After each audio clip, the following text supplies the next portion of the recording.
Buenas tardes a todos, bienvenidos. Para mí es un honor darles la bienvenida al Ateneo y más todavía a un acto en el que el protagonista es mi amigo y compañero Magín Revillo y el también colega Javier del Pino, sentado aquí entre nosotros ahora mismo. El Ateneo, como saben, es una institución de larga trayectoria y que tiene entre sus principios el ser un Ateneo científico y literario. Y justamente creo que son las dos premisas que se concitan en la obra que vamos a presentar hoy, porque este es un trabajo de investigación denso, profundo, minucioso, muy científico, basado en una tesis, en el cual el autor además luego ha puesto su literatura para enhebrar una serie de pasiones, yo diría que 3 pasiones fundamentales en su vida, que por un orden quizá claro sean la pasión de la familia, la pasión de su ciudad y la pasión de su profesión, que es el periodismo. Él siempre ha sido fiel, como lo es a los amigos, a estas 3 pasiones de su vida. Y creo que en esta obra, que a algunos les puede parecer que es pues un ensayo periodístico, un trabajo de fondo profesional, pero lo que hay yo creo es sobre todo amor y pasión, ¿no? Porque Magín lleva en los genes el periodismo y le vienen pues de familia, como muchos de los astorganos que os sentáis aquí, ¿sabéis? Y del fundador de la estirpe de los Revillo periodistas, fundadores del pensamiento astorgano, en el que él pues se ha educado ya desde dentro de la familia para convertir el periodismo en su gran pasión vital. Curiosamente, Magín, que como sabéis ha hecho de todo en esta profesión periodística, nosotros nos conocemos, Magín, desde hace, lo voy a decir, sería un pecado, 50 años. Hace 50 años en Radio Nacional se cruzaron nuestros destinos y todavía somos amigos, a pesar de que nos peleamos muy a menudo, ¿no? Pero Magín era un liante, porque llegaba a la redacción de los informativos y siempre tenía una propuesta nueva, algunas ganas de hacer algo diferente. Y realmente fue uno de los motores de la información radiofónica en la transición española. Creo, y lo digo sin ningún rubor, que fuimos de los que empujamos en la democratización de la información radiofónica en España. Nos peleábamos cada texto, cada noticia, viniendo de una época pues muy controlada y muy oscura y con mucha censura, que había que empujar poco a poco, y los más jovencitos, claro, éramos los más liantes. Magín hizo la radio durante esa época, hicimos un programa radiofónico muy novedoso en su día, 7 días, donde él aportó pues muchas cosas y yo, por citar algo que queda para los anales, que el día de los atentados de Atocha y los funerales consiguientes que se hicieron en el Tribunal Supremo, Radio y Televisión Española tuvieron prohibido cubrir el acto. No hay imágenes de la televisión pública de ese momento, que un día se lo recordaba Historia Prego, digo, no las había ni las has encontrado porque se nos prohibía a todos cubrir aquel acto, pero Magín Revillo, con el Uber que él se había comprado y este que os habla, pues sí estuvimos allí grabando aquel sonido, por ejemplo, ¿no? Porque era lo más importante, ¿no? Dar testimonio sonoro en la radio de las cosas que pasaban en España.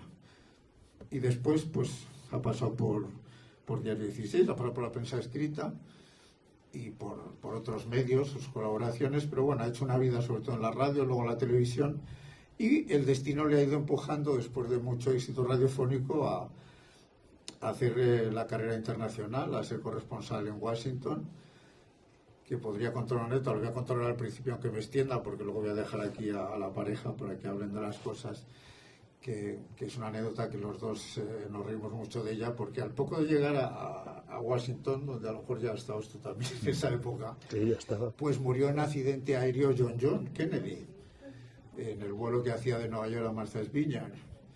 Y hablamos ese día o al siguiente, y le dije a Magín, madre mía, Magín, o sea, ya has pasado a la historia, a cubrir la muerte de un Kennedy. O sea, en América hay pocas cosas tan sobresalientes como una cobertura de ese tipo y tal. Bueno, ¿qué pasó después? Pues las Torres Gemelas, el ascenso de un negro a la Casa Blanca como Obama, Trump, bueno, de todo. Ha ocurrido de todo, como pasa siempre en los Estados Unidos. Entonces, aquella medalla histórica para un corresponsal se convirtió en una pequeña anécdota de todo lo que le iba a pasar a lo largo de 20 años de profesional en el mundo. Y ahí podía haber acabado la historia, pero no. Magín ha cerrado el círculo, ha vuelto a su Astorga querida y se ha dedicado en los años de pandemia a hacer un trabajo esforzado y riguroso, ¿no? de recuperar la historia de su pasión vital, que es su familia, su ciudad y el periodismo. Y ahí está el fruto, ¿no? En este tocho grandísimo, que tiene muchas fotos, o sea que no puede que leer tanto, y es muy agradecido. Y de esta forma, como digo, ha cerrado este círculo, el que es tan fiel a la amistad, de agradecimiento a las cosas que le ha dado la vida, ¿no? De poder ser un periodista que ha luchado por su trabajo y que ha disfrutado mucho con él, y que yo creo, como me decía a mí una colega, que hay un determinado punto de la edad o de la jubilación donde lo que hay que hacer es devolver algo de lo que la vida y la profesión te ha dado, y creo que Magín, entregando este gran trabajo sobre el pensamiento astorgano, está devolviendo, eso sí, con el sudor de la frente y de las manos, algo precioso que ha sido el amor que le ha dado a él también, su ciudad, su familia y el periodismo. Así que enhorabuena, Magín, por todo. Y lo que les tengo que decir es que, aparte de que hablemos del libro, que ya se encargarán Javier y Magín de ello, pero vamos a ver también unas imágenes del documental, parte de la investigación, de testimonios que ha recopilado Magín, y que están también aquí, vamos, en un pequeño resumen. Pero bueno, antes de nada, Magín, pues bienvenido al Ateneo, gracias por estar aquí, gracias a Javier, y nada, saluda a los tuyos. Bueno, se nota que es un amigo, así que gracias Javier del Pino, gracias por venir, familia, amigos. Se pasa mucho, este chico se pasa mucho, y como se pasa tanto, solo voy a deciros que antes de presentar el libro, Javier me dice, yo es que no puedo presentar un libro en el Ateneo, tengo que presentar un documental, porque yo soy el presidente de la sección de cine. Y por eso vamos a ver un vídeo, si no, no habría necesidad de ver un vídeo. Así que esta presentación tiene truco. Y luego agradecer a Javier del Pino esa buena voluntad de perder su tiempo, de dejar el A Vivir, que son 2 días, que como ustedes saben, un programa de fin de semana se prepara todos los días, aunque la gente piensa, ¡jo, qué suerte, solo trabajas los fines de semana! Gracias, pues no, gracias. No, ya sabes, luego te lo cobro, ¿eh? Entonces, vamos a cumplir el trámite, vamos a ver este pequeño resumen de lo que fueron una serie de entrevistas, que sigo todavía divirtiéndome y haciendo en Astorga, y que resumen un poco, pues primero, quién era ese Revillo, fundador del periódico El Pensamiento Astorgano, mi bisabuelo, que luego también fue mi abuelo el sucesor. Hay personajes de la vida de Astorga que venden y que cuentan lo que es Astorga, y de alguna manera, pues, como digo, es el resumen apresurado, pues casi de más de 60 entrevistas que, como digo, también han continuado. Javier, di tú también, si lo quieres, una cosa y vemos... Yo creo que como hablaremos un poco del vídeo de lo que significa Astorga... No, esto mejor no hablamos. Y sobre todo de la prensa local, veamos primero el documental que has hecho tú, has dirigido, también, producido, sí. grabado, realizado tú. Bueno, hay que tener en cuenta que yo imagino como si una ferretería, con lo cual sé que es capaz de todo.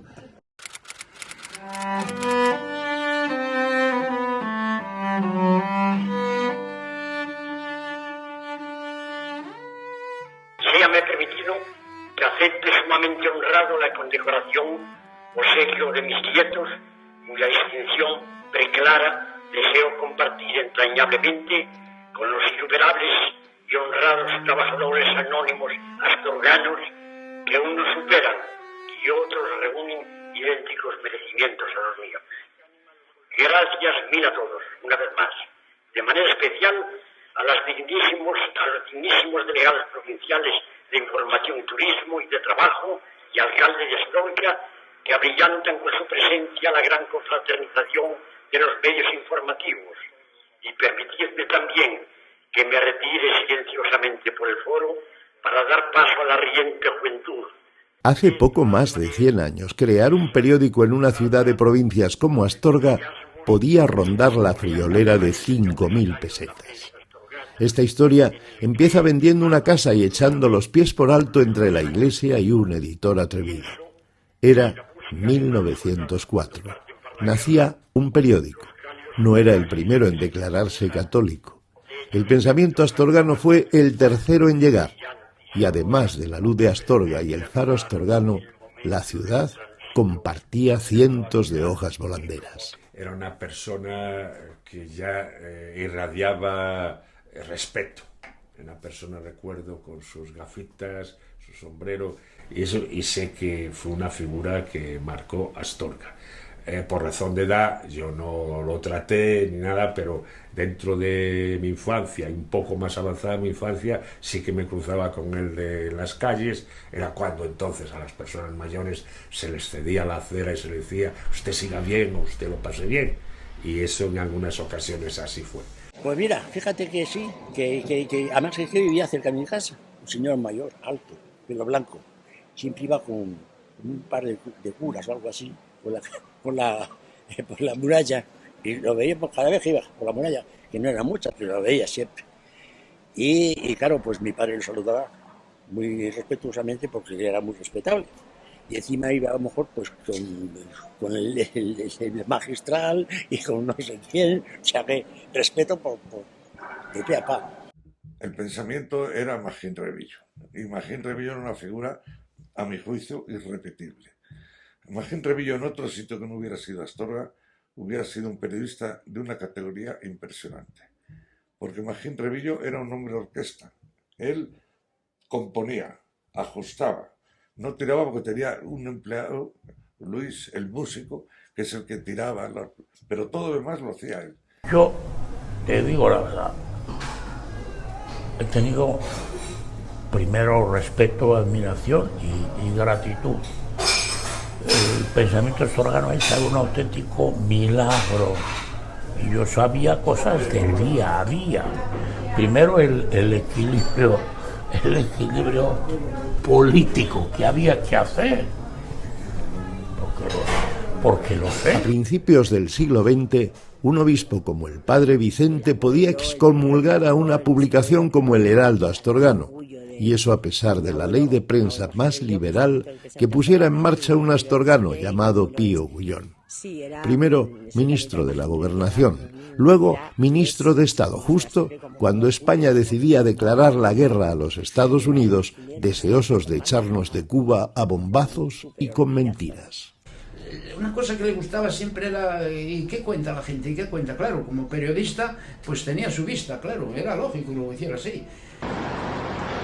Pues yo creo que el premio ese que le dio el obispo en el palacio, ese día fue muy feliz.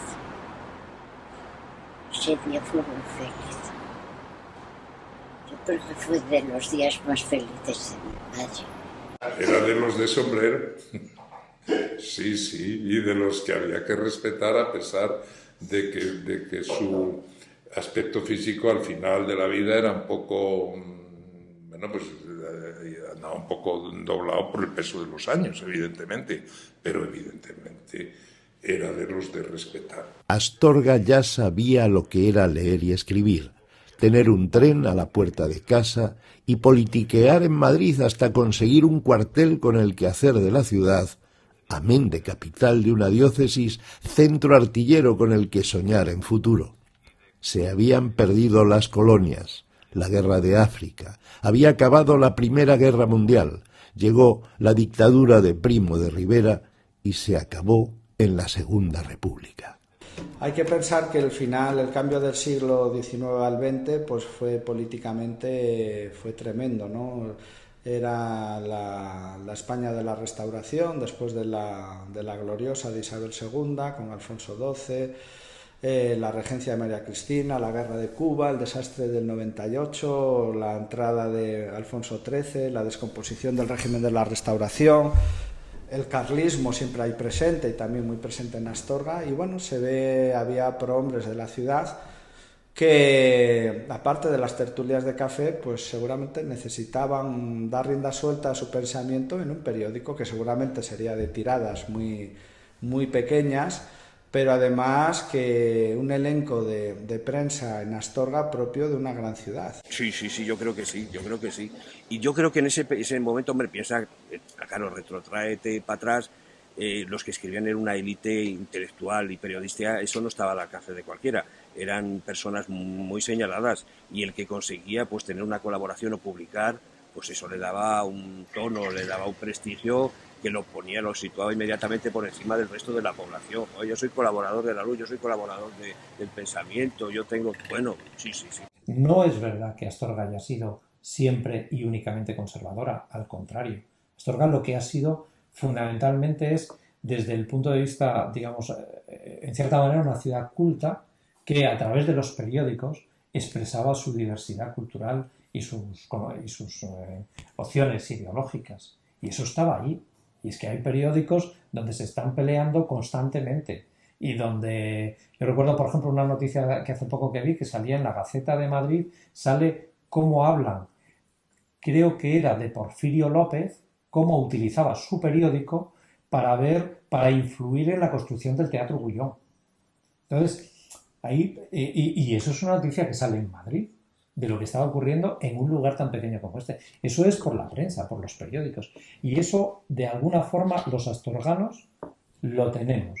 Esto es como el misterio de Grecia, ¿no? De Atenas. Es lo mismo.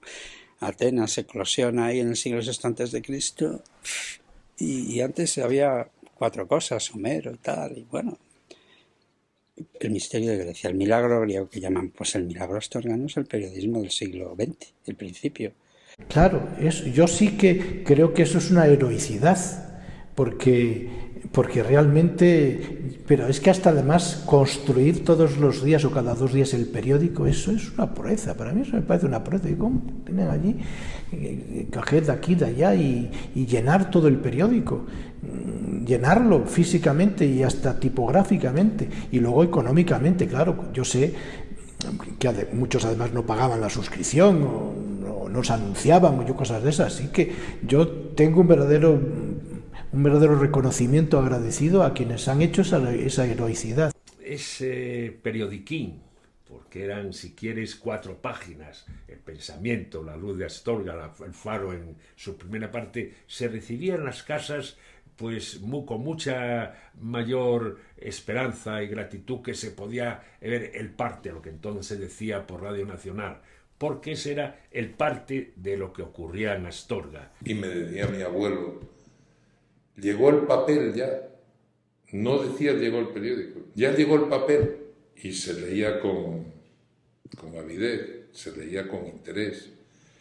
Y en muchas zonas, en la comarca de Astorga, era el único medio escrito que llegaba, era el Pensamiento o La Luz.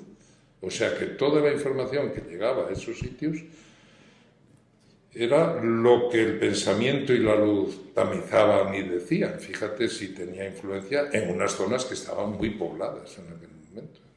¿Qué es el pensamiento? Tú sabes como yo. El pensamiento te es igual lo que ponga. Te tiene absolutamente enganchado a los que vimos fuera. Astorga. Se vende novilla próxima a París. Coño, te hace gracia, ¿no? Mírame qué anuncio más cojonudo. Esto es verdad. O cuando estaban Pepín y Angelín, que era la hoja diocesana, que sabías todos los curas, todas las monjas, todos los triduos, todas las novenas, pero sí que había un enganche siempre. Leías, pues oye, a Alonso Luengo, a Lorenzo a Juan Carlos Villacorta, a los Cerada, pues no sé, todo, y eran los que te tenían enganchado a Astorga. La Iglesia de Dios no necesita llegar al siglo XX para considerar como una norma general en sus procedimientos, utilizar todos los instrumentos de difusión que el ingenio del hombre pueda lograr, en utilizarlos, digo, para predicar la santa y salvadora palabra de Dios. Pero esta historia va del pensamiento astorgano, un periódico que acabó siendo un oficio familiar capaz de llenar páginas durante 75 años, contando las cosas más próximas, sin renunciar a saber lo que pasaba en el mundo, incluso metiendo la pata, clamando el regreso de un rey mientras estallaba la guerra civil, viviendo el franquismo y casi muriendo en democracia antes también de cerrar el grifo de la ilusión y del compromiso con los lectores. Astorga es una mina. Periodísticamente, Astorga es una mina. Astorga es la bomba. Astorga es rarita, pero una vez que entras, ya te quedas nubilado, te quedas pasmado. Astorga es una ciudad fundamentalmente de convivencia, plena de cultura y de amistad, que trasciende entre las familias durante generaciones. Creo que Astorga es una ciudad completa y me gustaría o pienso que muchos padres de familia que pudieran vinieran a vivir aquí para que la infancia de sus hijos tuviera este encanto que hemos tenido los que hemos nacido aquí. Yo creo que la gente llega a Astorga y ve un pueblo con unos aires de capital terribles, con una historia y unos monumentos que quitan el hipo, porque es que la gente te llega aquí, te ve ese palacio, esa catedral, no sé, ruinas romanas por un sitio, o sea, una cantidad de cultura aquí, enclavada aquí, enterrada en Astorga, que eso le da un aire de distinción. Uy, Astorga el todo. Tengo una perra de Astorga que no lo puedo remediar. Me encanta. Astorga es una ciudad que imprime carácter. Solo hay que ver lo que tenemos en las vistas de por detrás y se puede hacer la gente idea de cómo marca en el carácter de las gentes. La ciudad hidalga, sana, austera, señorial, patriota, donde le son habituales tanto el estruendo de las armas como la paz que descansa fácilmente sobre ellas, encuentra a un regimiento vibrante, brillante, airoso, pleno de grandeza y fuerza. Los astorganos, como muchos españoles, han tenido en el papel su carta de referencia. Han sido los periódicos locales una cuna de ideas y de pareceres, una escuela democrática, incluso cuando los silencios se imponían desde arriba y la censura tenía que ser aguantada y bien recibida. Y luego, a pesar de todo y con todo, cuando la prensa local ha muerto, han aparecido los charlatanes. Cuando has tenido un periódico que desde niño te ha acompañado, piensas que eso es una pérdida. Y para mí, yo tuve una verdadera crisis cuando desapareció esos meses el periódico. Y yo estuve muy cerca de cuando con Alberto Matías aquello otra vez se volvió a encauzar hacia un nuevo periódico, ¿no? Y porque nos parecía que nos faltaba algo. Quizás veníamos un poco por reacción de lo que han sido los últimos años del pensamiento, ¿no? En los últimos años del pensamiento habíamos sufrido mucho, pues muchas cosas. En primer lugar, la propiedad de una sola persona. La propiedad de una sola persona hace que la gente, tanto los anunciantes como los suscriptores, se desentiendan un poco. Una parte dice, bueno, pues mira, esto es de fulano, ya pondrá el dinero, ya pondrá la cosa, no tengo que esforzarme, ¿no? Por así decirlo. Entonces, por tanto, digamos, había un cierto relajo. Y una primera cosa que dijimos, no, esto tiene que ser algo que la gente tiene que sentirlo como propio y empujarlo como propio. De manera que una primera cuestión importante era, y la primera materia prima, la más difícil de conseguir, bueno, no fue difícil de conseguir, pero la más productiva yo creo que fue el entusiasmo de la gente. En las casas, no digo la mía era el comentario general, se notaba la falta de algo, esa hoja, ese periodiquín que venía todas las mañanas o todas las tardes a casa, no había esa noticia local que nos la traía el periódico, no había. Entonces se formó una inquietud sobre al respecto. Y esto se gestó más bien a la ilusión que tuvo Alberto Matías García Álvarez, que fue trabajó en la luz y el pensamiento cuando los tenías empresario. Y formó en Madrid, convocó a astorganos y allí se gestó y allí se constituyó la Sociedad Edisa. Yo creo que hace 40 años sí había un modelo y en ese modelo pues nos metimos en un nicho de la prensa local y bueno, salió bien. Ahora es que nos falta incluso la referencia global, esa es la primera cuestión. Estamos inmersos en un proceso de transformación. Yo veo una vía de optimismo en el sentido de que como vamos los últimos, el que va al último siempre tiene alguna ventaja de que aprende lo bueno de lo malo de lo que han hecho los demás. Pero yo creo que hay un primer problema derivado de eso. Para que no desaparezca el escrito es que tiene una máquina allí en el sótano que esa máquina, el día que empiezan los tornillos a salir, pues igual saltan todos en el mismo día, porque ahora va saltando uno a uno. Entonces, bueno, pues le van poniendo el remedio uno a uno. El día que salten todos a la vez, pues a lo mejor tiene dificultades para salir durante al menos una temporada. Y si tienen que imprimirlo fuera de aquí, se acabó.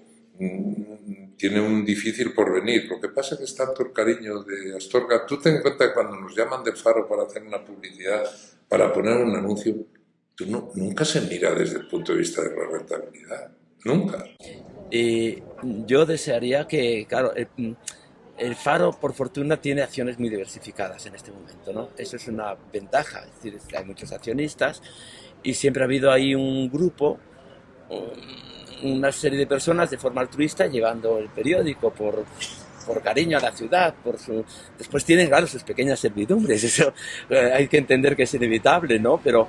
Pero está ahí y yo confío en que el Faro permanezca como uno de los ejemplos en España de una tradición periodística, digamos, que nunca se perdió. El Faro astorgano siempre se ha considerado una institución más. Entonces es asombroso que uno diga, pero vamos a ver, estamos hablando de la iglesia, el cuartel, el ayuntamiento, la Cámara de Comercio y el Faro astorgano. Es decir, una empresa privada, con una actividad privada, más o menos tal, pero para los astorganos, para nosotros, es una institución. La prensa es una institución. Ahora, mirando hacia atrás, y cuando uno ve el peligro que supone el que desaparezca y que supondría que desaparece seguro la prensa escrita en un lugar tan pequeño después de casi 150 años de historia, pues uno se da cuenta de que efectivamente es una institución. Es que a mí me gusta ir al cementerio. A mí, no, hombre, no es que sea ningún placer, por supuesto, que me da mucha tristeza, pero me gusta ir. Y de mis amigos y de gente que se murió así, pues me gusta ir. Y rezar un Padre Nuestro. Esto se abre todos los días, del año, todos. Nochebuena, Jueves Santo, todos los días se abre el cementerio, todos. Todos tienen un horario de 9 a... Ahora sábados y domingos es solo de mañanas, de 9 a 1, festivos. Pero diariamente siempre está abierto. Mi foto del siglo XXI, bueno, mi foto del siglo XXI sería un panel. Y en ese panel, una de las cosas que acostumbro a hacer cuando me aburro entre foto y foto es fotografiar, retratar a la gente. Entonces debo tener, no sé, igual, no sé, no los he contado, pero 800, 900, 1000 retratos de astorganos diferentes en blanco y negro, ¿no? Que los pillo o bien en la calle, en un acto, nunca, no se entera nadie, nunca. Entonces pero son primeros planos además, o bien en conferencias, o bien en interior o en exterior, ¿no? Pues he ido pillando ahí y entonces haría un panel con todos los astorganos ahí. En ese momento intento que sean buenos retratos, no siempre, porque no siempre están a tiro. Yo me muevo también, pero cuando están a tiro los fusilo.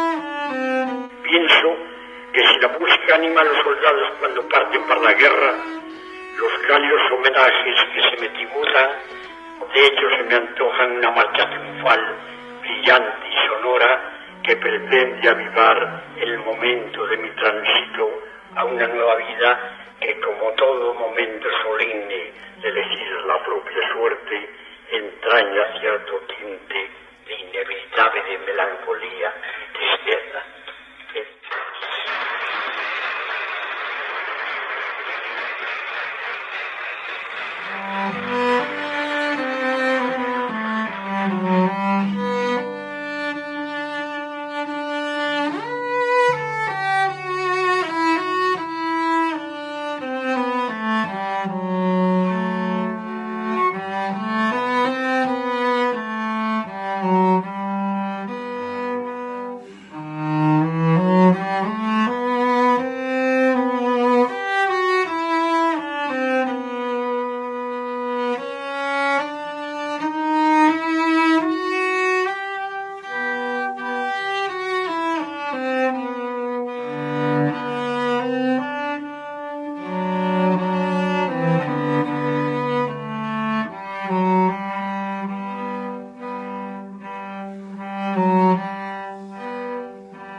Bueno, tengo la sensación de que todos los que están aquí son de Astorga.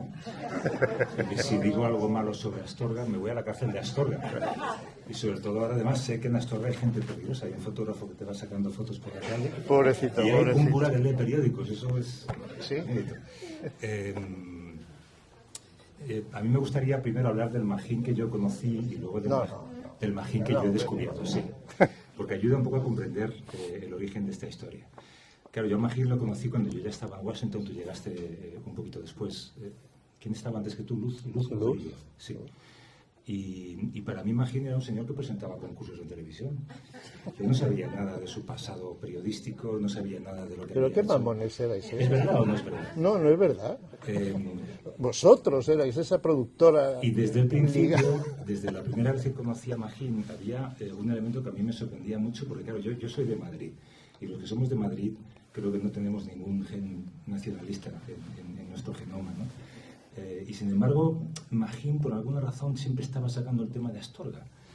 Y para mí Astorga era un lugar remoto en el que nunca había estado. De hecho, he ido no hace mucho a conocer ese lugar tan mágico al que tú perteneces.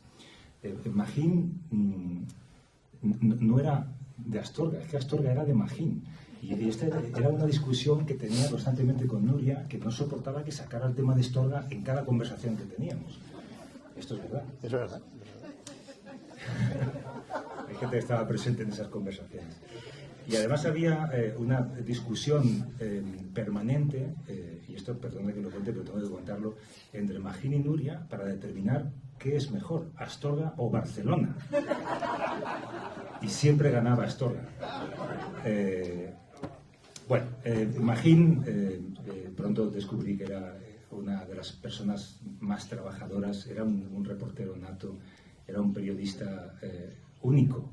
Yo creo que siempre era, yo qué sé, si estábamos en una sala de prensa, era el que encendía la luz por la mañana y el que la apagaba por la noche, el que montaba los cables, el que hacía más crónicas. Y yo siempre he pensado que Magín sería la persona a la que siempre llamaría si se me pincha una rueda en mitad de la noche, estando tú en Madrid o en Astorga y yo en Washington. Yo te llamaría a ti. Y a mí me provocaba mucha admiración esta pasión por Astorga y me costaba mucho entenderla, ¿no? Y luego poco a poco fui descubriendo esta historia familiar y esta relación con el pueblo. Yo, por supuesto, pensaba que el pensamiento astorgano era una manera de pensar, no era un periódico, y que tenías una manera muy particular de pensar, porque entenderás que Astorga es muy importante, pero el pensamiento astorgano fuera de Astorga tampoco se conoce mucho. ¿Sabes esto, no? No me parece bien, pero bueno. Y leyendo el libro de Magín, que me parece un trabajo... yo siempre pensé, también tengo que decir esto, que escribir este libro era una excusa de Magín para marcharse de Washington y vivir en Astorga, que es lo que siempre ha querido, ¿no? Voy a parar ya, ¿no? Pero, sí, yo creo que ya para, porque... Es que como no está Nuria estoy aprovechando. Sí. Que ya sabes que luego se te oye. Ya. No, es verdad, yo y todos pensábamos que era una excusa muy bien montada para estar, pues eso, inicialmente iban a ser 2 años escribiendo un libro, haciendo una tesis, luego se convirtieron en 3, luego en 4, luego en ¿quién eres tú? Que no me acuerdo, ¿de dónde me llamas? ¿No? Pero leyendo el libro lo he entendido muchas cosas. He entendido primero por qué Magín es como es, y segundo, por qué considera este periódico y esta prensa tan importante. Había alguien que decía que el periodista de guerra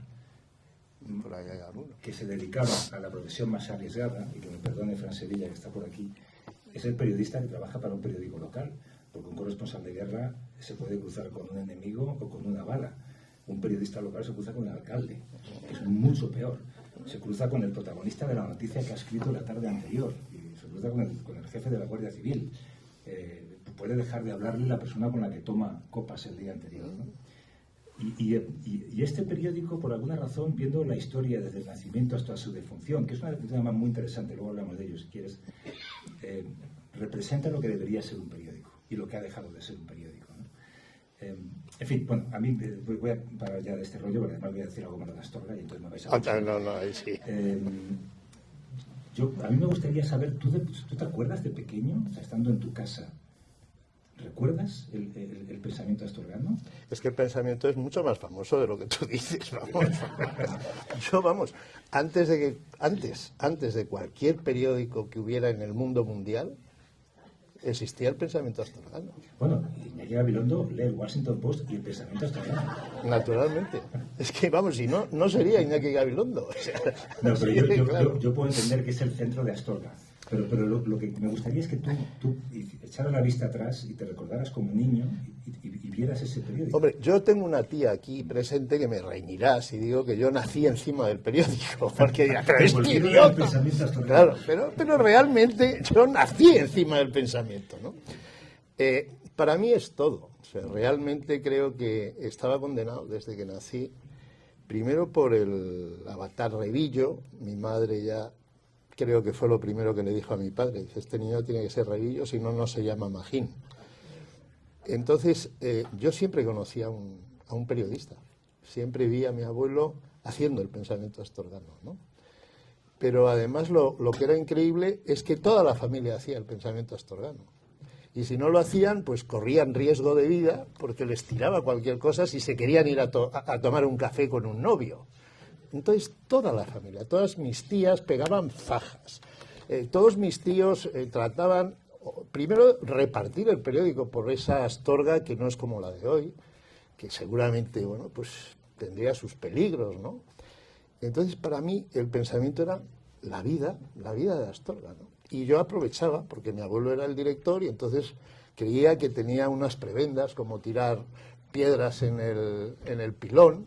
Y entonces venían y yo echaba la culpa a Pedro Carlos, que para eso era más grande que yo. Fake news. Sí, también hacíamos de todo. Realmente creo que este libro lo que es un homenaje a esa gente, no solo los Revillo. En Astorga hubo 3 periódicos a principios del siglo XX.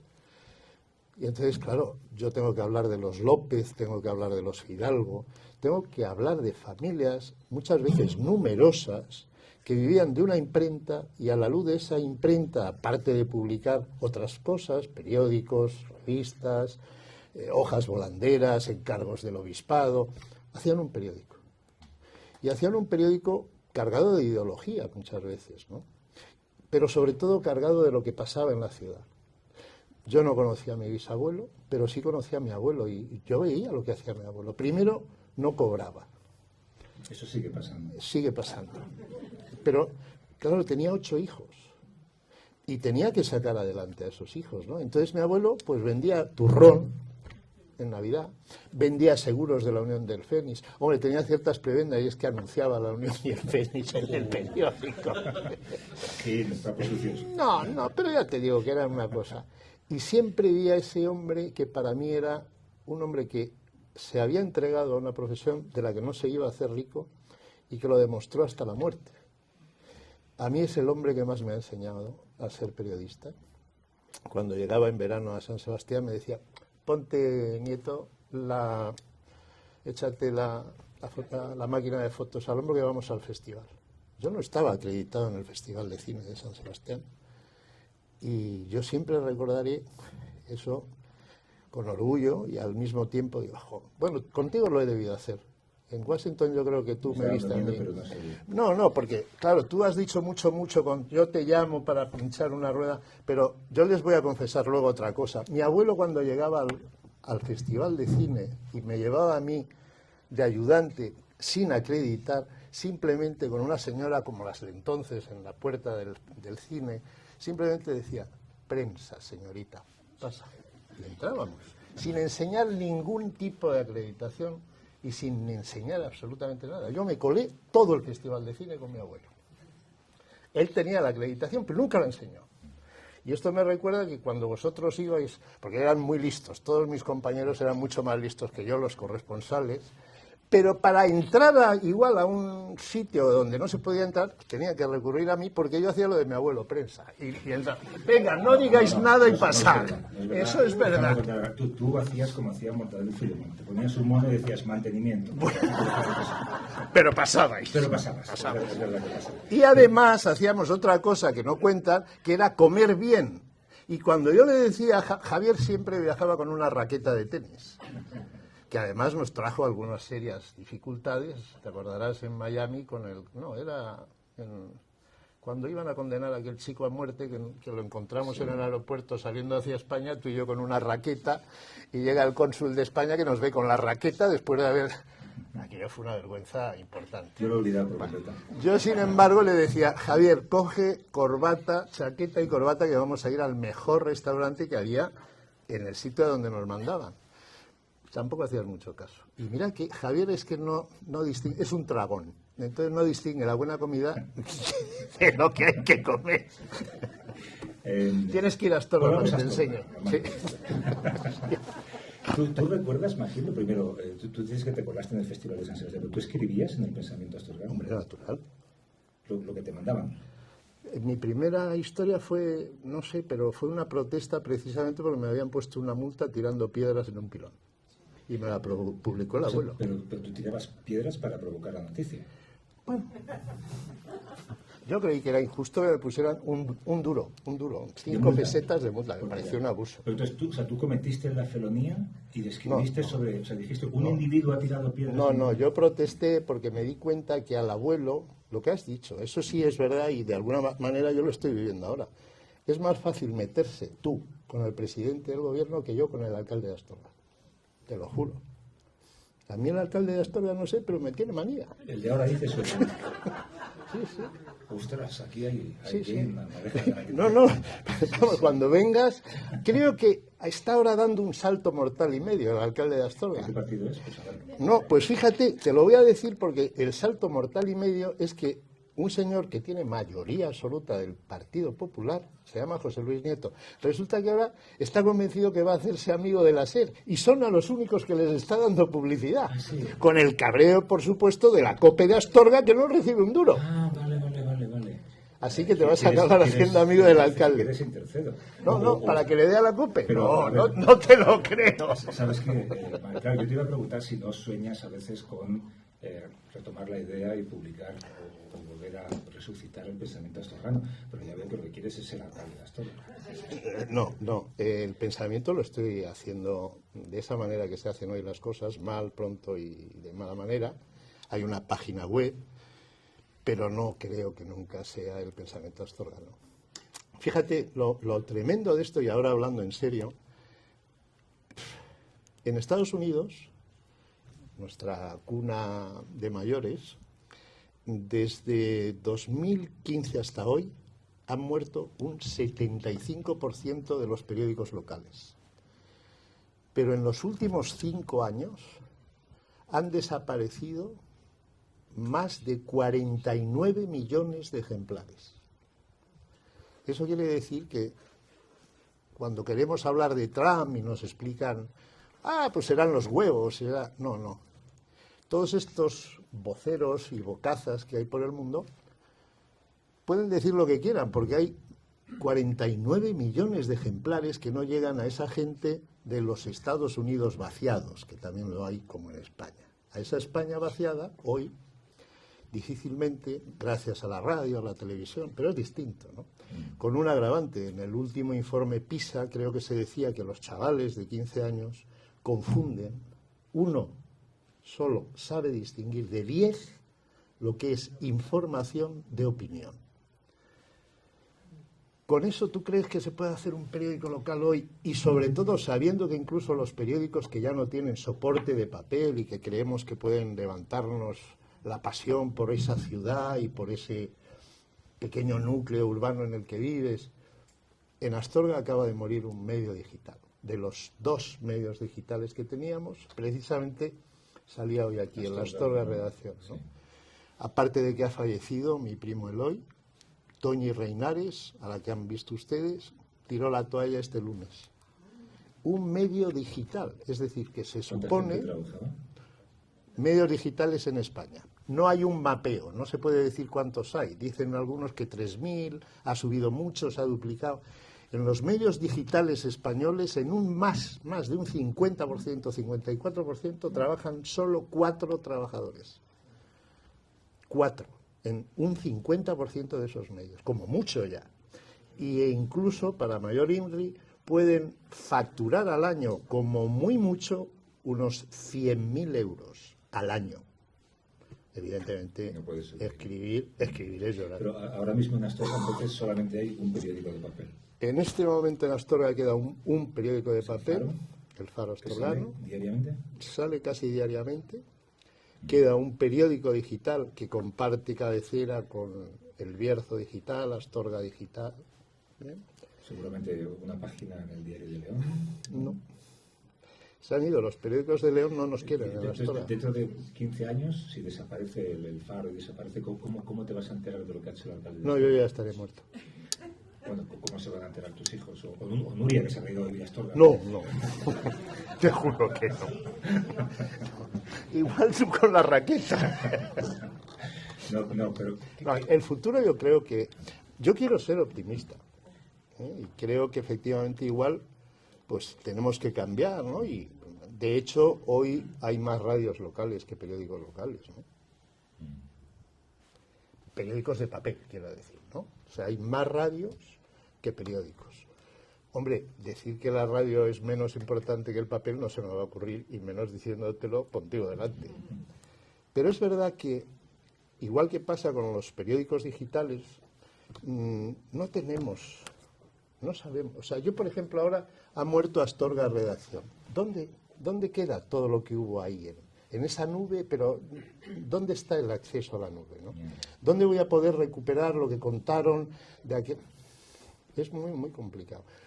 Las palabras se las lleva el viento. Fíjate, ahí tú mismo, o sea, me dices, tú has hecho concursos. Yo no he hecho ni un puñetero concurso, ¿no? A mí me sonaba. No, sí, tú siempre me has tenido. Oye, hay una cosa interesante, sobre todo en la parte en la que cuentas cómo el periódico va perdiendo fuelle económico, cómo va siendo estrangulado, a veces por dejación, esto que mencionaba alguien en el vídeo, de que había suscripciones que no se cobraban, había muchos anunciantes que no se querían anunciar o que dejaban de anunciarse, pero luego pasó una cosa que me ha parecido muy relevante y que no podría ocurrir en un periódico hoy, que es el periódico publicó una crónica, que fue una especie de puntilla final, en la que un columnista conocido, no recuerdo el nombre ahora mismo, criticaba el hecho de que el periódico había dejado de ser local porque se había convertido en un medio pretencioso y quería llegar más allá de Astorga. No sé si tenía aspiraciones de convertirse en otra cosa o si, no sé, era un ejercicio de solemnidad que no corresponde a un periódico local. Pero es curioso que la muerte del periódico corresponda al momento en el que el periódico quiere dejar de ser local. Esa es una buena reflexión y me da la impresión de que debería hacernos pensar, no solo a la gente que hace periódicos, sino a la gente que los lee. Seguramente cuando elegimos ser lectores de un determinado periódico, estamos eligiendo algo que nos hace vivir con ello, sintonizamos con lo que leemos, nos gusta, ¿no? Entonces, lógicamente, por eso digo que sería bueno ampliar las miras y, desde luego, no cambiar los fundamentos. Un periódico local tiene, claro que sí, esa tentación de mirar más lejos. Lo hizo El Pensamiento, ¿no? Sin ir más lejos. Claro, estamos hablando de un periodo y de un periódico que tuvo la gran suerte de contar muchas cosas con gente muy importante de Astorga trabajando en Madrid. Pero no trabajaba en cualquier cosa. Habéis visto aquí un señor que fue presidente del Consejo de Ministros, es decir, fue otro Zapatero, anterior a Zapatero y parece que mejor, que Zapatero. Con perdón porque sé que es muy amigo tuyo. Yo también era amigo de Zapatero, es de León. Bueno, pero ahí, en León también tenemos tontos, joder. Entonces, aparte de... Y esto te estoy haciendo un favor aquí, joder. Ah, por cierto, ¿sabes qué? En Astorga, esto es otra curiosidad, dicen que soy el número 2 del PSOE. Así que... ¿Tú? Sí. Es que están confundidos algunos. Bueno, a lo que voy, ¿en dónde estaba? Estaba diciendo que efectivamente, cuando tú compras un periódico, estás comprando algo con lo que comulgas. Y de alguna forma, si lo que comulgas o lo que haces es contar lo que hacen tus ciudadanos más lejos, pues te sigue gustando, ¿no? Entonces nosotros en Astorga, porque Astorga es solo el único sitio donde podemos haber tenido un presidente del Consejo, pero 3 ministros, además uno republicano, el otro liberal, el otro... Eso no lo ha tenido cualquiera. ¿Tú en Usera lo has tenido? No, pero un restaurante chino buenísimo, En Astorga matamos a los chinos. O sea... Borrar esto, por favor. Sí, esto no es políticamente correcto. Pero sí es cierto que tuvimos la gran suerte en Astorga de tener gente muy formada. Tuvimos una escuela de Astorga. Yo creo que fuimos muy conservadores, que además hubo un seminario que nos ayudó a ser más conservadores y que eso ha dado una impronta en la ciudad que no se ha podido pasar página tan rápido. Tuvimos la suerte de tener un gran alcalde socialista que enseñó a ese pueblo conservador que no era un diablo con rabo y que tuvo la suerte de normalizar la vida social y política de una Astorga nueva, diferente. Entonces, todo eso ha evolucionado. Y cuando han cambiado y cuando han muerto los periódicos locales, cuando hemos dejado de hacer la labor social que tiene que tener un medio de comunicación, han surgido los voceadores, de uno y de otro lado, ¿no? Entonces es muy triste, y yo estoy hablando de Astorga, no estoy hablando de España. Entonces hablo bien de Pedro Sánchez ahora o no. Lo que quieras. No, porque Pedro Sánchez tiene un mes, pero estoy hablando de Astorga. Entonces, en Astorga hemos caído, desgraciadamente, en la política de la confrontación. Yo creo que a falta de educación, a falta de medios de comunicación independientes, a falta de astorganos que aman su pueblo, pues nos estamos dedicando a tirarnos los trastos a la cabeza con mucha facilidad desde la casa grande, desde la casa de nuestro querido ayuntamiento, entre gentes que lo que deberían ponerse es de acuerdo para hacer una Astorga mucho mejor que la que tenemos, ¿no? Entonces eso yo creo que falla, pero falla precisamente porque no tenemos los medios de comunicación que nos ayuden al diálogo, al entendimiento, sí, como pasa en a la España, concordia. los medios de comunicación ayudan mucho al diálogo. Ya vienes a dar caña. De la comunicación. Bueno, pero lo ves, eso yo tengo para mí que hoy, desgraciadamente, yo lo que veo es que yo estoy jubilado. Entonces yo no puedo oír la radio porque me pongo nervioso, lo siento, pero no sé, no creo que se hacían mejor antes, pero esto debe ser cosas mías. Me cuesta leer los periódicos. Hombre, yo leo La Vanguardia, me gusta más que, no sé, o sea, El Faro lo leo poco, porque tengo como un... Entonces, bueno, tengo un ten con El Faro. Echaron a mi padre y por mucho que quieran solucionarlo serán otros, pero a mi padre lo echaron. Ah, ¿lo ves? Ya está mi tía llevándome la... Yo digo una cosa y mi tía me lleva la contraria. Si está aquí la familia Redillo. No, esto es peligroso. Entonces, ¿Dónde estábamos? Estabas en el Faro y en la ausencia de medios de comunicación que puedan alimentar un debate un poco más sosegado. Yo creo que efectivamente hoy lo que prima, y yo cuando veo la televisión, los debates, tal, lo que prima es la opinión. Y creo que además, para desgracia de todos, la opinión parece que va con un carné en la boca. Aquí estás haciendo una traslación ¿A qué? mucho más allá de Astorga. Bueno, Pero no, en Astorga pasa lo mismo. No, por lo que yo sé y por lo que he leído en tu libro, había mucha opinión también. Claro. Y sin embargo el periódico se vendía. Claro, pero no se mataban. No eran cainitas como los vemos ahora. Había incluso gente que Sí. publicaba noticias o que publicaba columnas en contra de la dirección del periódico. Perfecto, ¿verdad? Hoy no. Hoy eso se van a escribir ante Ojeti. Con perdón. Está por ahí. Entonces, eso es lo que creo que cambia, ¿no? Las cosas no son como eran. No creo que sean ni mejores ni peores, pero son diferentes. Había un escritor que decía que todo el mundo piensa que lo que ocurría antes era mejor. Claro, no porque quiero. fuera mejor, sino porque tú eras más joven. No quiero, Entonces, por joven eso. te parece que las cosas son mejores. Por eso no quiero. ¿Cómo se financiaba el pensamiento astorgano? Arruinándose. ¿Pero cuántas veces se arruinó y cuántas veces se Todas. resucitó? Yo creo que, mira, otra de las características de las diferencias que puede haber de los medios locales en España con los medios locales que hemos conocido en Estados Unidos es que un medio en Estados Unidos nace para hacerse dinero, vamos, para ganarse la vida, ¿no? Aquí no. O sea, yo creo, por lo menos en Astorga nacían por altruismo, pero de verdad. O sea, que yo no te digo que... Yo creo que mi abuelo jamás llevó, y yo no lo he encontrado, un libro de cuentas. Y debía decir, que acaba de llegar una señora que me ha dado 15 pesetas por la suscripción del año. Esther, que era mi abuela, que puedes ir a comprar patatas, que tengo 15 pesetas. Y entonces lo mismo que entraba salía, ¿no? Entonces creo que cuando hubo una crisis de papel tremenda, el abuelo iba a buscar papel al País Vasco, ¿no? Y como no tenía dinero, pues seguramente se fundió todo lo que pudo tener la familia Bullón o la herencia de mi abuela. Nosotros, bueno, mis tíos vivieron en una casa, lo puedo decir, que no había agua corriente nada más que en la cocina, que cuando se hacía pipís y caca, tú mirabas así y decías, se cayó, ¿no? Porque veías, era un pozo de... Entonces, mi abuelo no tuvo más aspiración que sacar un periódico. No se hizo rico ni nunca pretendió hacerse rico, ¿no? Y lo que vivía era en función de y para lo que más le gustaba, que era Astorga, ¿no? Y hacer el periódico. Y nunca se arrepintió de haber aplicado una estructura empresarial, por ejemplo. No, jamás. Yo creo que nunca.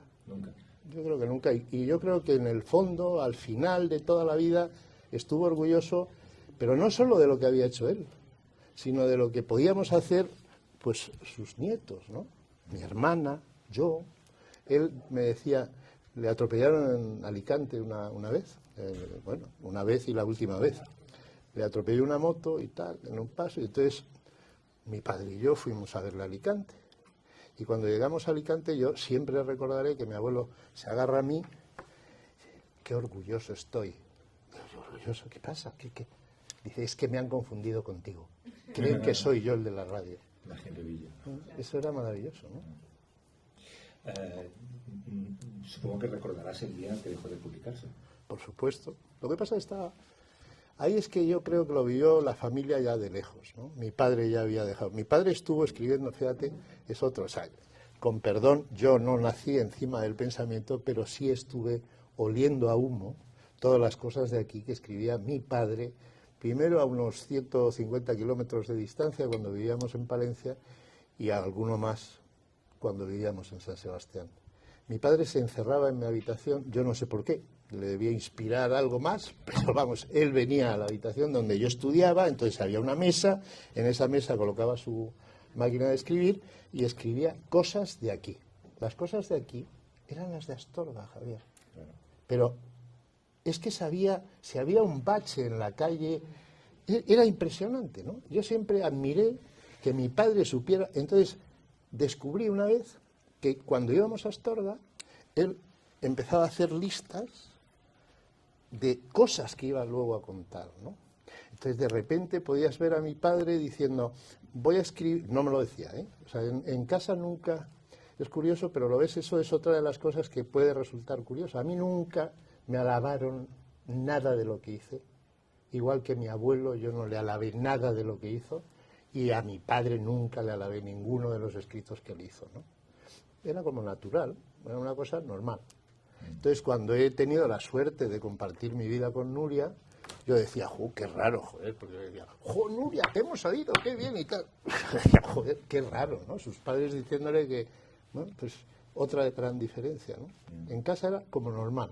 Es curioso esto que dices de que tu padre escribía sobre las cosas que veía cuando paseaba, porque recuerdo que José Martí Gómez, que era un gran periodista, siempre decía que las peores redacciones son aquellas en las que hay periodistas, porque los periodistas donde tienen que estar es en la calle, o buscando historias, o hablando con alguien, o buscando contexto a lo que están contando, ¿no? Y sin embargo ahora un paseo por una redacción es terrorífico, porque ya sabes cómo, tú a lo mejor no lo has visto como es ahora, pero ahora... No me lo cuentes, si es peor no me lo cuentes. Es una serie de personas mirando pantallas donde se pone cuáles son las noticias más cliqueadas del momento, ¿no? Esa era la diferencia, ¿no? Por eso estoy defendiendo el periodismo local, que ya se ha muerto y que no volverá, ¿no? Porque mi abuelo salía todos los días de su casa. ¿Tú no crees en entornos como Astorga, que es un lugar? Pues no creo, porque además yo creo que estamos en un tiempo en el que todo es de pantalla, ¿no? Ya. Entonces, ¿para qué vas a ir a una rueda de prensa si te la van a mandar? ¿Para qué vas a...?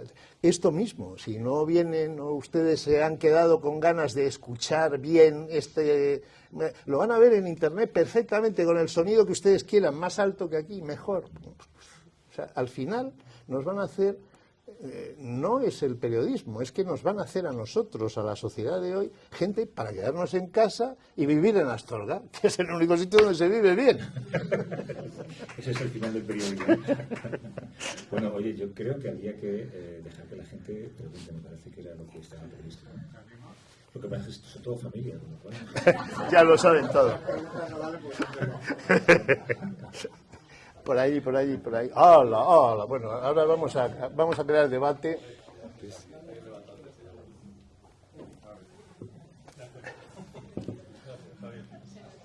Si es necesario, explico lo de Pedro Sánchez. No, es obvio. Lo primero, decir que tienes razón. Hay noticias falsas en Astorga. No es verdad lo de que eres el número 2 del PSOE. Eso es menos mal. El número 3.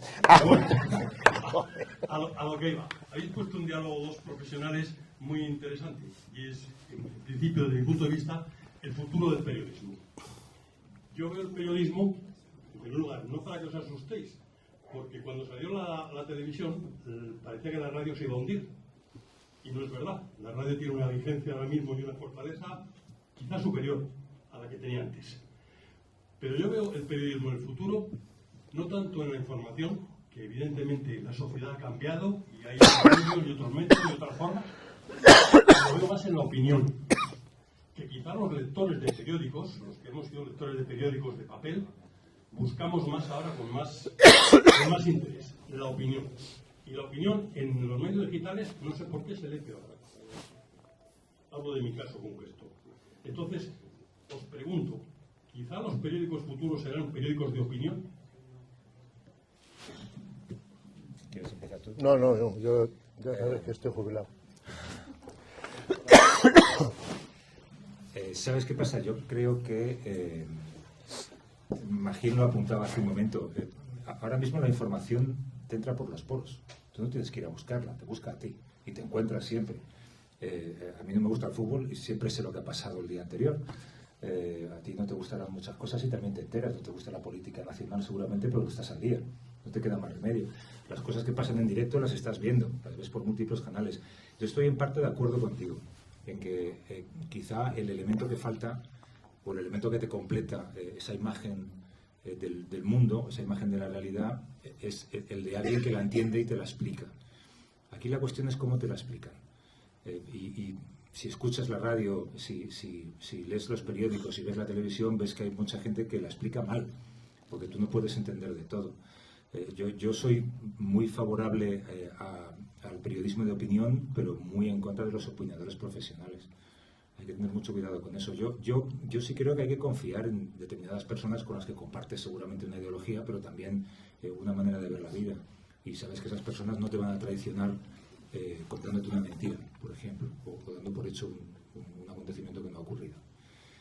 Hay que ser selectivo y hay que hacer un esfuerzo, yo creo que mucho más intenso ahora para poder estar bien informado. Yo abogo, sin embargo, por una buena información antes que opinión.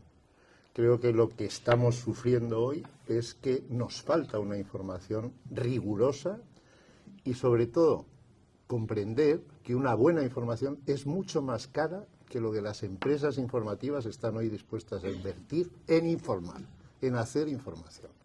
Creo que una vez que tú estés bien informado, a mí no hace falta que la opinión me explique o me dé... No, si es que es la información la que me tiene que dar eso que yo necesito saber. ¿Qué son los aranceles? No me hace falta que se metan con el señor Trump. Me hace falta que me expliquen qué y en qué va a consistir el cobrar aranceles. Y si suben un 25%, ¿cuánto me va a costar la barra de pan? Eso es lo que me interesa que me cuenten. No que me opinen si el Trump está haciéndonos destruir. No, primero la información y luego efectivamente la opinión. Yo creo que hay revistas especializadas de opinión que tienes tú para opinar todo lo que quieras, pero lo que quiero es información. Lo estamos viviendo con el Papa, la muerte del Papa. Primero informen y luego opinen. Si yo leo Infovaticano, que es ahora una de las cosas que me ha mandado un amigo mío, pues digo, joder, ¿cómo está la Iglesia? ¿No? ¿Cómo está la Iglesia? Resulta que, joder, este tío era un rojo peligroso y hay unos cabrones de argentinos metidos en el Vaticano que ahora, como se ha muerto el Papa, les van a dar por culo y les van a meter en la cárcel en Argentina. Coño, eso no es informar, ¿no? Eso es ya opinar. Y si eso lo lee un cura que es amigo mío y me lo pasa así, como diciendo, entérate, digo, joder, ¿cómo está la Iglesia? Eso sí es. Entonces yo creo que primero información y después opinión. Y desde luego, si los periódicos acaban siendo de opinión, yo no lo cumplo.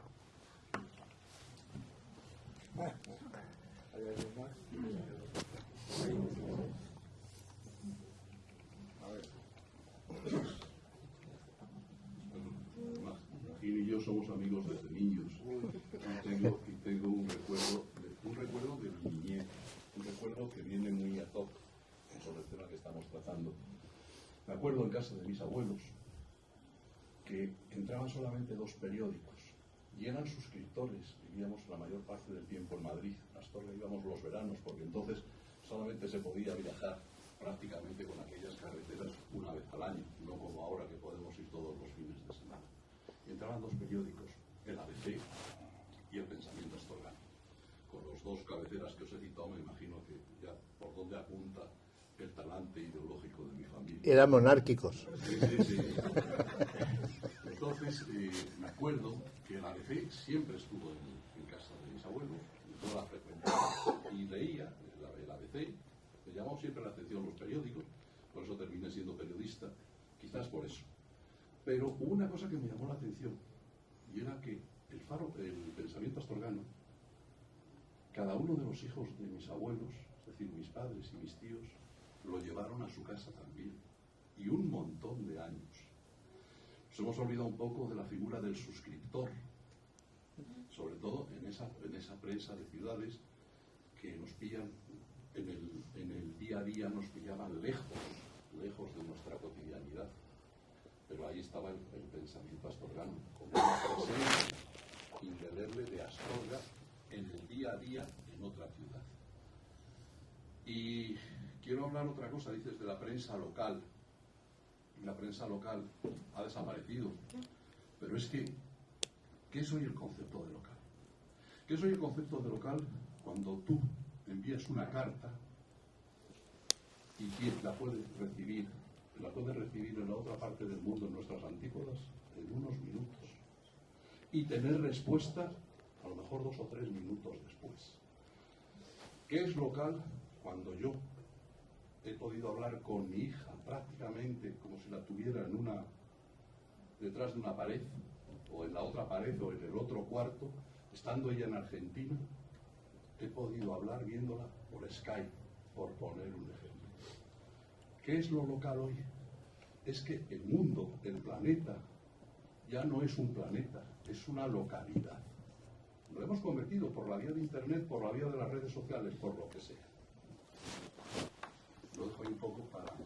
reflexionemos cómo cambian las dimensiones, pues lógicamente con lo que nos han traído las nuevas tecnologías y lo que nos van a traer, que sinceramente es para ponerse en cuenta.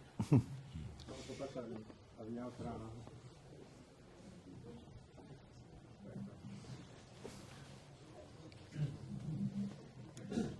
Yo soy un defensor acérrimo de eso que se llama la prensa local. A mí sí me parece que es importante, estoy de acuerdo con lo que se comentaba ahora, de que vivimos en la aldea global, que podemos saber lo que está ocurriendo en cualquier lugar del mundo en cuestión de segundos, ¿no? Pero eso no quita vigencia ni valor ni importancia a la prensa local, a la prensa, a la información próxima al ciudadano, la más próxima al ciudadano. Yo que me dedico a cubrir eventos a lo largo y ancho del mundo, pues soy consciente de lo que más importante para los ciudadanos de a pie no es lo que yo estoy narrando, aunque tenga que narrarlo porque también repercute en sus vidas, sino aquello que viven cada día, en cada momento. Por mención de Javier, yo siempre que me toca hablar ante alumnos de periodismo, digo lo mismo. Cuando preguntan los riesgos del corresponsal de guerra, es mucho más difícil ser periodista, ser reportero en un periódico local. En un periódico local en el que tú descubres una información de una corruptela en la construcción de un edificio y resulta que el concejal de urbanismo llama a su primo, que es el constructor de ese edificio, el que a su vez llama al director del periódico, convocan al redactor y le dice: perdona, eso no lo vas a contar así, lo vas a contar de esa otra manera. O, en cuanto a riesgos, el país más peligroso hasta hace año y medio para los periodistas era México, para los periodistas locales, para aquellos que se enfrentaban a una realidad. Digo hasta hace año y medio porque hace año y medio lo más peligroso es el periodista en Gaza, donde en medio del genocidio que hicimos Israel, muerto ya más de 200 periodistas.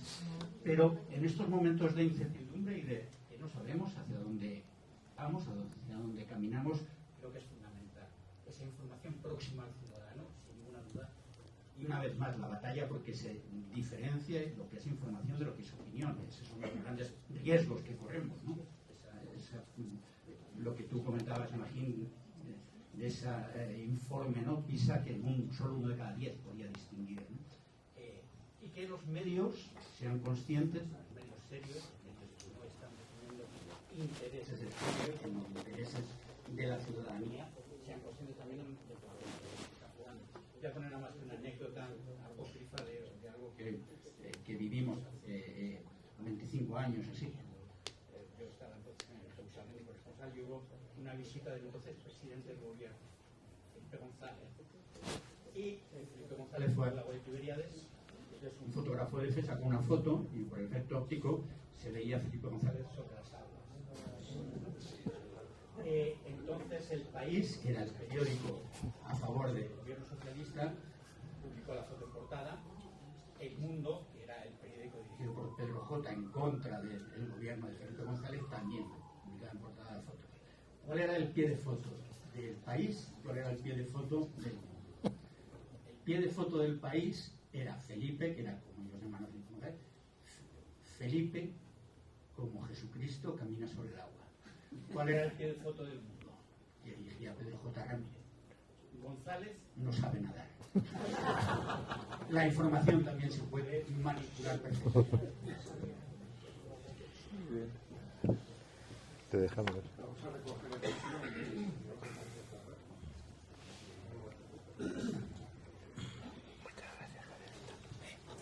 Vamos a dar una última palabra porque se nos hace la hora. Habrá gente que quiera firmar las páginas, firmar sus... Ya lo hemos firmado mucho, ya no... No, hombre, pero tenéis un último turno de palabra. O sea, que aprovecharlo bien. No, al contrario, se lo voy a ceder a Magín para que... esto lo estás grabando en vídeo, ¿no? Sí, lo vamos a... Y lo verá Nuri. Sí. Ah, ¿le vas a pedir perdón? No, voy a pedirte que hagas un alegato para explicar a los que no somos de Astorga por qué Astorga es mejor que Barcelona. Bueno, muchísimas gracias. Ha sido un placer. Gracias, Javier. Gracias, amigo. por darme la oportunidad de estar en el Ateneo. Mis primos decían, joder, vas al Ateneo. Nos han colocado en una sala un poco chunga. Es el Ateneo B. Ese es el Ateneo B. Gracias por venir y veo muchas caras conocidas y que conocéis Astorga, pero también veo a gente que no os he visto nunca por Astorga. Os invito a que vayáis a una ciudad extraordinaria, acogedora, diferente y sobre todo una ciudad donde la prensa y donde la información ha hecho posible que los ciudadanos se entiendan. Gracias por venir.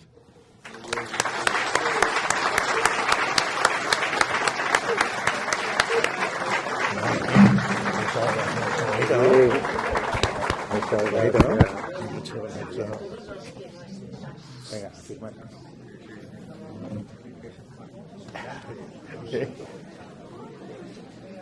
Ya te he visto esas actuaciones, estuve en Mendoza.